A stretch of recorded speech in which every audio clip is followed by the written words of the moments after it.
Someday I'll drink a drink that's not disgusting, but like today is not that day, so.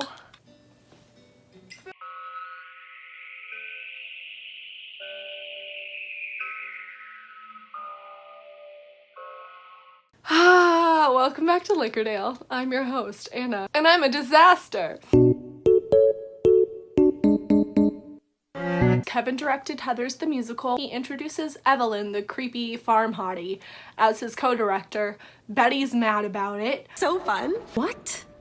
The musical was a recruitment drive for the farm, which is, you know, the local cult. Screams cult recruitment. Veronica's parents are getting divorced and she's messed up about it. She begs them to stay together. They do not oblige. Archie and Josie are not official, and that makes them really sad. That's what you think we are? Just lonely souls filling the void? Evelyn announces that there will be a cast party at the farm's new location. Everyone gets lit. Big fun, big fun. Oh, Cheryl and Tony have a fight. Kevin's like, yeah, your ex-girlfriend Tony, remember you guys broke up last week? She's gonna be the choreographer. And Cheryl's like, what the hell? It leads to her getting a random secondary character named, I think, Peaches and Cream and Sweet Pea.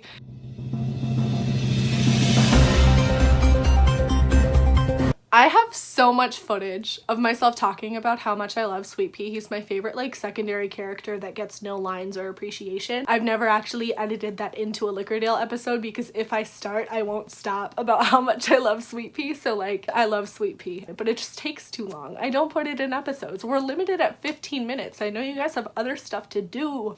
Anyways, the point, I love Sweet Pea. Cheryl's like, get out of my school or else. And Tony's like, I'm gonna sing a musical number and have a threesome in the school auditorium. And Cheryl doesn't say anything because she's not there anymore. But I said, whoa, why? I can't do this. But then, Cheryl and Tony end up getting back together, so that's good. Jughead's family finds out that their old trailer has been stolen, and Jughead later finds the trailer and it's been like converted into a Breaking Bad-esque drug den, meth lab sort of deal. And Jesus Christ. Jughead and Betty, in reaction to finding this trailer that's all decked out as a meth lab, have, you know, a little date where they burn the trailer down, and then they go to the musical's opening night. And then it's just really creepy because Evelyn's dad, the cult leader, stands up and is applauding them. Creepy rhythmic clapping, and then like a bunch of people dressed in all white from the farm stand up and they're clapping, and it's like, what the hell is going on? Anyways, we're done. We're done with the recap. Perimeter's clear. Moving in. We begin the episode with the serpents turned snitches combing the halls of Riverdale High for God knows what. The serpents are now junior deputies and partnered with the local police force because Jughead's dad is now the sheriff. So this is not corrupt or weird at all. This is normal. Sweeping duck! Bang bang. You both dead. Always check your six, deputies. That's a deadly mistake. This is just a simulation, but you don't get any do-overs in the street. Which makes it all the more obvious that you boys aren't ready for them. You want to stop the rogue gargoyles? Work as a team. Till you've proven you can do that, I'm not letting you out there. Do it again. The boys are doing a simulation exercise to train to be more effective on the streets when, you know, they're little policemen junior. Adorable. Veronica, hi, do you mind if I hang some flyers? The farm's having an open house tomorrow. An open house? Yes, we are opening our doors to visitors. Everyone is welcome to tour our renovated premises, meet with farm elders, and learn about our values and practices. Of course I'll go with you. So the farm is opening their doors to new visitors. They've got a new, you know, HQ. It's all dolled up. So they want potential new members to check on in, I guess. It just sounds like a sorority recruitment event, and that is frightening to me. Ah! Sorry, I don't follow. Screams cult recruitment. sororities are called. So I think Betty's gonna go in and investigate what's going on. Oh, I'm not gonna stop until you are out of Riverdale. Well, you better buckle up then, because I ain't going anywhere. And here's a tip. Don't cross me again.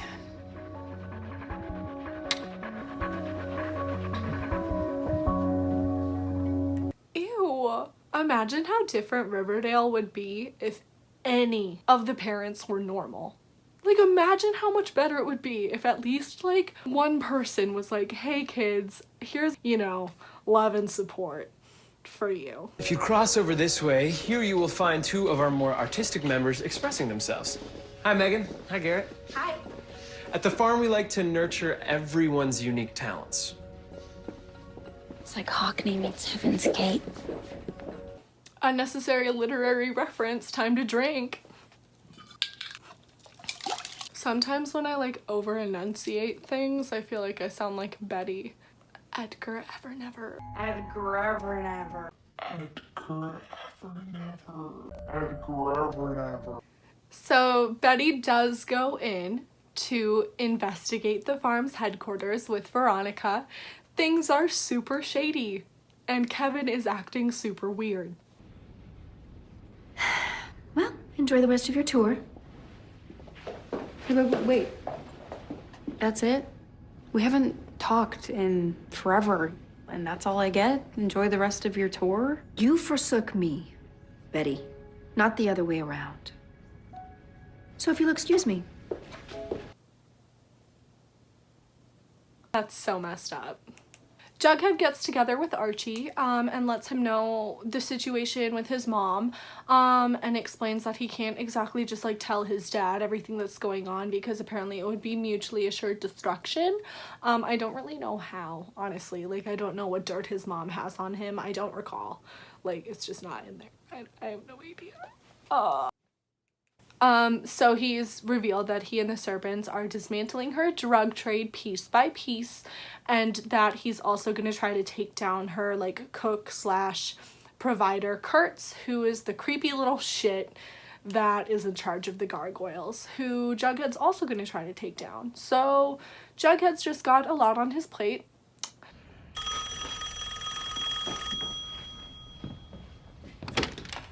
Hello?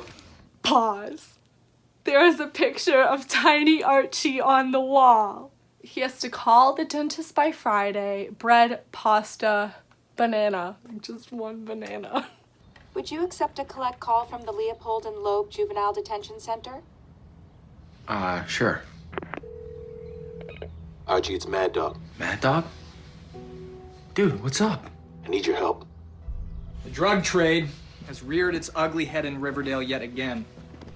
Now, my dad doesn't think we're ready, but we're going to be Riverdale's unofficial DEA. That means we're going to make life miserable for the gargoyles and run them out of our town. Oh my god, it's part 3 of We're a Gang, we don't do crimes.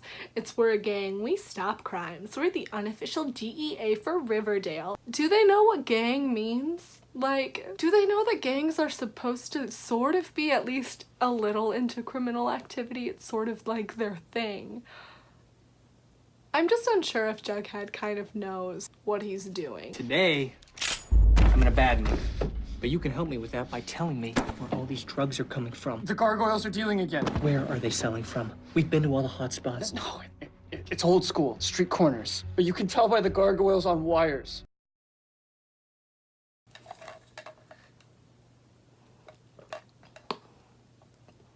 Mad Dog, what's happening? They're finally shutting down LNL. That's great. It's because they're opening up that new prison on the south side. Hiram Lodge's private prison. But that's not for juveniles. Apparently a wing of it is. We're gonna start the Fight Club again. My parole hearing was canceled out of the blue. Baby Teeth, Thumper, there's two. They're doing whatever it takes to fill Lodge's cells come opening day. 1, the names Baby Teeth and Thumper are hilarious. They're hilarious. I thought like Sweet Pea was bad, and then, you know, Peaches and Cream is, you know, a step further, and then you've got like Baby Teeth. What? Let's get some like gang nicknames up in here, you know, like a Hot Rod. What about like Swift Guy? Fangs, Snake Boy, Voldemort, he who must not be named. Just like cool gang names, you know? The point is the bad guys that were at Leopold and L&L are now all transferring to Hiram Lodge's new for-profit prison. Fun. There's a wing for juveniles there and they're transferring all the inmates. So nothing is gonna get better for anybody. And hopefully Archie stops that. We'll see. Let's see what happens. Believe me when I say you will not step 1 foot in Hiram Lodge's prison. Good boy, Archie. Get him out. Mad Dog and the other guys can't be transferred to your dad's prison. Those guards are sadists. You worked so hard to get me out of there. I broke you out, remember? Yeah, before that, you worked with the Innocence Project, petitioning the governor. As a matter of fact, I happen to know that Governor Dooley is in town.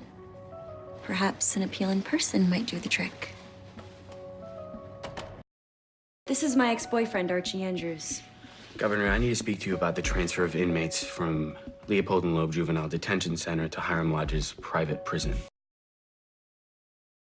What exactly do you expect me to do? You're the governor, aren't you? Pardon them. Today. This is, oh my god, that's so cute. I'm just, you know, 2 exes getting together to promote social justice and fight a corrupt government. Hell yeah.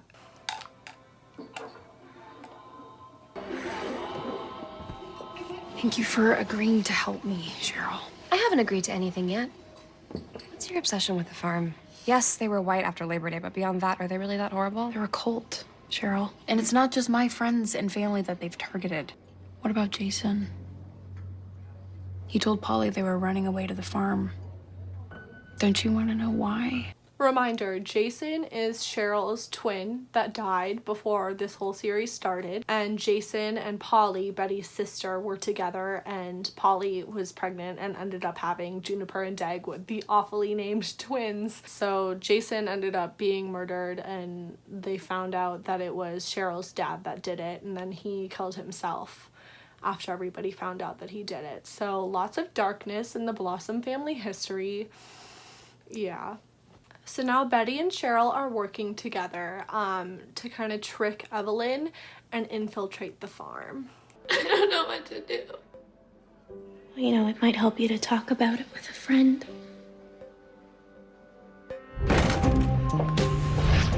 I'm in, cousin. Dad, hi. Oh my god. This is Cheryl Blossom. It's nice to meet you, Cheryl. Evelyn's dad showed up in the middle of Cheryl's questioning. So Chad Michael Murray is here to ask Cheryl, what's up? Want to join our cult? You know, Jughead, maybe your father is right. If it's as dangerous as he says it is, maybe this whole deputy program, maybe it's not such a good idea for the Serpents. Your mother's right, boy. Boy. No, don't listen to her. If I see or hear about any other Serpents trying to take the law into their own hands again, I swear I'll throw your asses in jail. I'm glad I went to college for so many years to learn theater when I really could have just watched Riverdale and learned that acting involves a lot of pointing. Gladys over here is just like cooking up drugs and starting an empire and, you know, fooling her entire family into thinking she's got good intentions. All she's got is bad intentions and face tattoos. Like, I originally thought that they were stickers, but it seems like they are genuine face tats. So, like, I feel like I could use a couple Gladys stars, so, like, give me a second. I don't know, you guys. At this point, we're a Gladys Jones fan club solely because everyone else is whiny and boring. I can't believe we're still having this conversation, but here we go again. I had nothing to do with whatever happened to your mother. Well, then it was one of your associates. Yikes. Oh my god, Veronica threatened her mom's life by sending her a dead fish in the hopes that her dad would have to act like he was still in love with her in public in order to protect her. Daddy, you have to protect her. What would you like me to do? Don't get a divorce. Don't shun her in public so the whole world sees that she's alone, left twisting in the wind by her all-powerful husband. Why do they write her so bad? Left twisting in the wind by her all-powerful husband. Camila Mendez deserves an Emmy for saying that line without laughing. Always good to see you, Hiram. Thank you, Monsignor. Monsignor Montgomery. And instead her dad caught on that it was Veronica doing that and had their marriage annulled in the eyes of the church, which essentially means that it never happened, I guess. I'm like very intoxicated.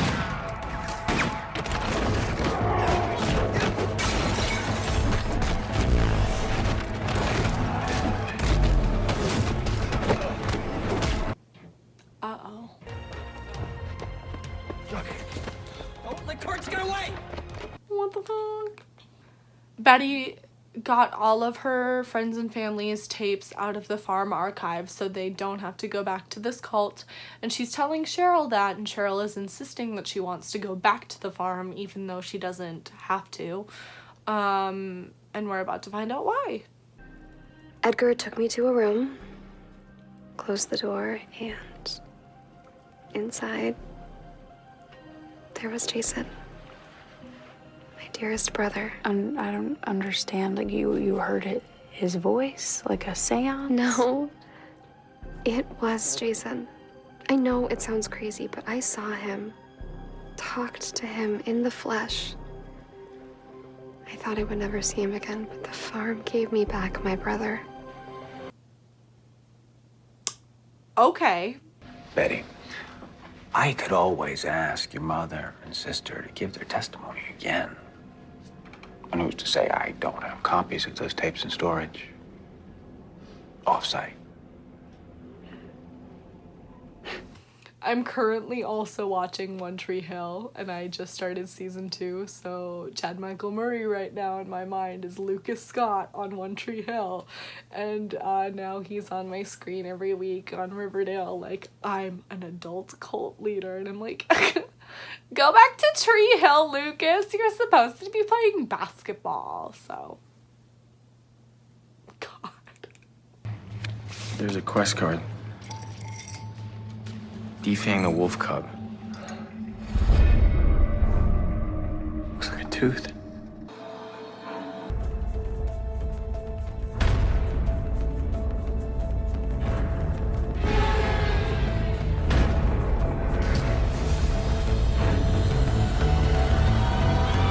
This imagery, like, isn't even shocking or disturbing anymore because they've used it so many times. At least like 3 to 5 times ish. There has been someone bent over at an altar in the middle of a forest, like death by cyanide with symbols carved into their back. I'm just like trying to tune into a TV show about the Archie comics but slightly dark and sexy every week. And that's been the goal since 2 or 3 years ago, and you know, now I'm just here watching ritualistic killings every so often. And sometimes they sing. I'm tired. I'm so tired.